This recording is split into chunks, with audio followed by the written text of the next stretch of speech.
Welcome to Miner's Corner, the official podcast of Miami Beach Mayor Stephen Miner. Hello, everyone, and welcome to the second episode of Miner's Corner. I am so honored to have our fire chief, Digna Abello, here with us. Thank you for being with us. Oh, it's such an honor. Thank you so much for being following our police department. That's okay. We're usually ahead, but we'll take a step back this time. Now you're fire chief, but how long have you been a firefighter? So I've been a firefighter going on my 22nd year, and I just about to complete 2 years as a fire chief. That's awesome. What made you become a firefighter? What was the impetus? Well, actually, I wanted to be a police officer.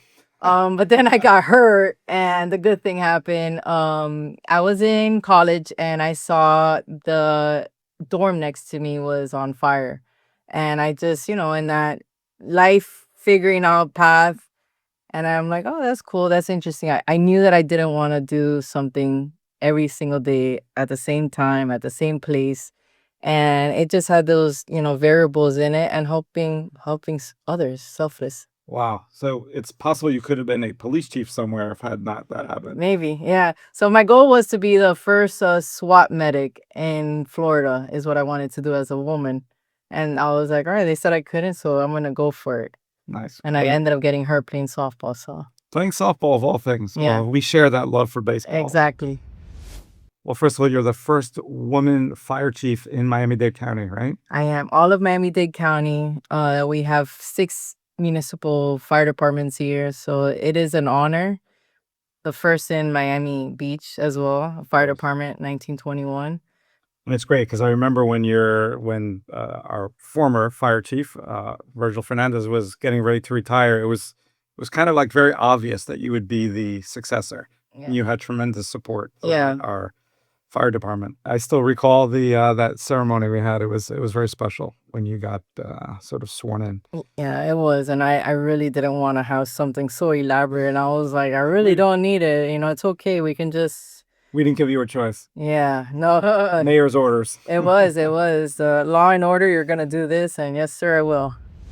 We have a top fire department, top accreditation. What is it in your view that makes that happen? The fact that we are one of the largest per square footage cities in the nation. We have 4 fire stations. We're like, oh, it's only 8 miles. Yeah, but in those 8 miles, it's the density, the urban. We are an all hazard fire department. So between that, we have the 8 miles, 38 lifeguard towers that we also oversee. That's part of the fire department. They're the first there to render the care. And our PSAP center. So, I oversee our dispatch center for fire and EMS protocols, anything that has to do with fire and EMS. And the police department, the Chief Jones, he also oversees the operations aspect of it. We're one of 13 in the whole world of agencies that have the accreditation in that. And we're one of 3 in Florida that has that. So between The whole world, not just the United States. yeah, the whole world. And our ISO. So our ISO, which is the insurance, ensures that you are getting the right amount of people with the right amount of water in a certain amount of time to your home to make sure that your insurance costs or, the value of your home is not depreciated because you don't have the proper effective fire agency responding. So Probably not something most people think about when they think of their fire department. yeah. And you don't realize it that, it's a lot of different moving parts to ensure that we're, face value, but we also have the knowledge, skills, and abilities to execute and, stop a fire from going into the next apartment that we're arriving there. Flashover happens in 4 to 6 minutes. Our response time average right now is 6:40 for major incidences. If it's a non-emergent, like a false alarm, we already know it's a false alarm, we're 7:20, 7:30. Chief Abello, let's talk about spring break a little bit and the role the fire department plays. We talk about the police department a lot, but we don't always talk about and see the importance that the fire department plays in keeping Miami Beach safe and secure for spring break. We're triple staffing lifeguard towers where there normally is just one single person. We are augmenting our staffing because if not, then I'm taking away from the taxpayers, our residents, We don't want to disrupt those operations. So we are augmenting the staffing for that specific, district, as well as adding, fire prevention inspectors to make sure that life and safety measures are being executed in the clubs, because you just have an influx of people.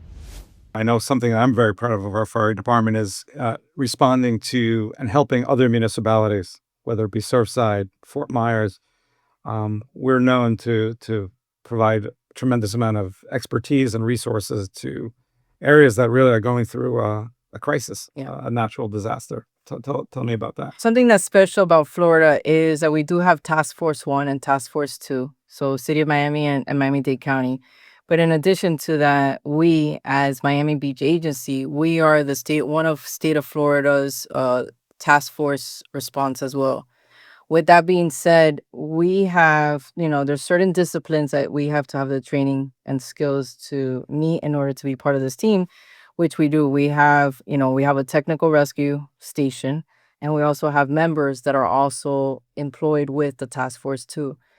In a disaster, our primary goal is to make sure that we are self-sufficient here in Miami Beach. If there's another municipality that needs us, they will reach out and say, hey, can you send me 7 people? Can you send me 36 people? These are the type of trainings, and we're able to at least meet that. But as well as Haiti, I was a part of that deployment as well, and Israel. I had people ready to line up to go without even being told, hey, we're going to do this. The second round, the third round, they're ready, always ready, and not get paid for it. It's not an expectation. I was in Haiti, a couple days after the earthquake in 2011, and it wasn't received the same way. It was like, okay, well, if you go and you get hurt, then, you're on your own. And I was like, what? All right, well, then I guess I'm on my own.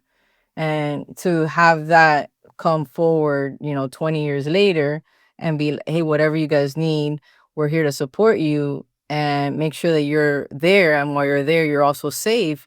It feels well. And I think that our department was extremely grateful for that. But more importantly, that they were allowed to go and service, an area where they needed it selflessly.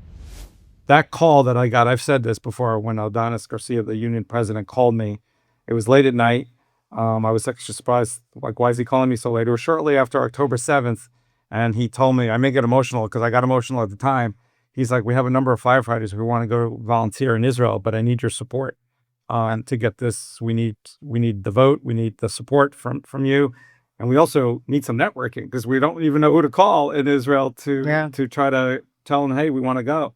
And really what the firefighters were doing was providing the first responder services, because basically the way Israel works, it's not a volunteer army. Once there's a war, basically every able-bodied person is called up to fight, or is called up and has to leave their regular job.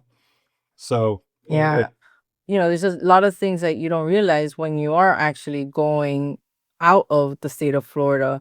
There's certain provisions that us as firefighters were not afforded, which is, hey, what does happen if, I'm over there? Because you don't think about those things till you're really going like overseas. It's not like you could come back home and that. a long flight. Yeah, and that the questions were not even brought up.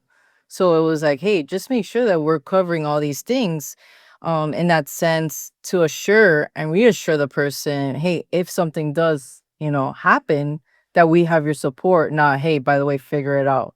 And we did have a lot of people, because I had a lot of upset people that I couldn't send. I'm like, listen, There are more people volunteering than you Yeah. can actually send. yeah. That's incredible. Yeah, and the second time was like, okay, when are we gonna go back? It's like, whoa, like, it doesn't work that way, because we don't have those connections like I do here in the state of Florida. So Well, that's what's great. It shows that the men and women in our first responders, our fire department, really do care. Just tell me about, we're a pioneer in certain areas, like the 911 text messaging. yeah. So, one of the things that's unique is that we also, because we have the melting pot of, the world here, we're bringing in tourists from all over the world. And 911 is not the same here as it is in Europe. It's a different number. So we also did an initiative of putting a link so you can text if you can't communicate with us. It's our dispatchers are able to send you a link, as well as what's called What Three Words. And What Three Words, you don't need to have cell phone service. And it's like, okay, well, where are you? Well, I don't know. I'm in the street. And they're able to send you a link, and it will give us a 10-foot radius of where it is. It's a 3 by 3 meter, where it is that you're at, versus a triangulation of the cell phone towers trying to ping where it is that you're at. So that's one of the, many innovations that we're having, and, coming with Hurricane in the forefront, the FIFA games. We always have to be ahead, because we're not just serving the residents here of Miami Beach. We're also bringing in hundreds and thousands of people from all over this country that 911 isn't the same number. Well, thank you for that explanation. Because law and order means we keep people safe. Yeah. Whatever it means, whether policing, fire, first responders, lifeguards, is keeping people safe. So a lot of it's not just seeing an officer or having a quick response time. It's having services like the 911 text messaging or whatever we offer to make sure that people are safe. And if they need help, they're going to get it quickly. Yeah. So on the sports side, what position did you play in baseball? So I was a pitcher Really? and a shortstop. Oh, nice. Oh, they're Yeah. catcher. Oh, nice. I Nice. would have been throwing the ball to you. Nice. All right. So How are you at framing? You good at framing? yeah, I'm Okay. good. I'm good at my corners. I've I could throw. I've always been very curious. How fast do you throw? Because I see you, on the field pitching all the time. So I was like, yeah, it's good form. So my freshman year in college, I went to Brooklyn College, which was Division 1, and I tried out, even though the team was all set. But I walked on the field, and the coach of the team actually pulls me aside afterwards, and he says, there was no gun testing me, but he said, you're throwing 75 miles an hour, like a fact, like he knows it. He goes, you need to throw 85. And he started asking me all these questions. Do you stretch? Do you do this? Do you do that? And I'm like, no, no, no, no, no. I had never had any training. Really? And he said, why don't you join?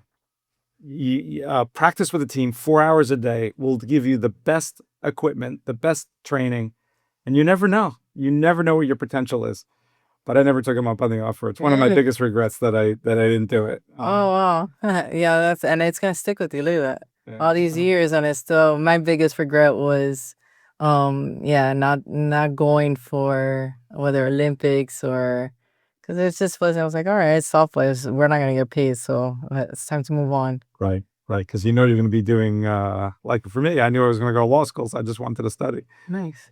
I have the utmost respect for you and being a fire chief, but I have to say that was probably never an ambition of mine. It's it's a tough job. It is.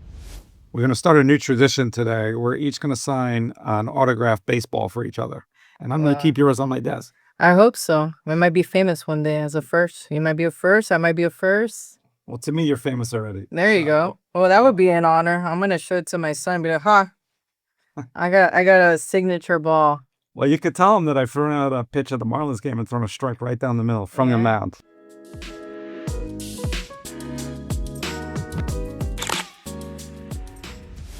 Chief Abello, thank you for joining us. This was great talking with you. Great working with you. It's an honor and a privilege to work with a great professional like yourself. Thank you so much. Thank you for this moment right here. I appreciate it. Thank you.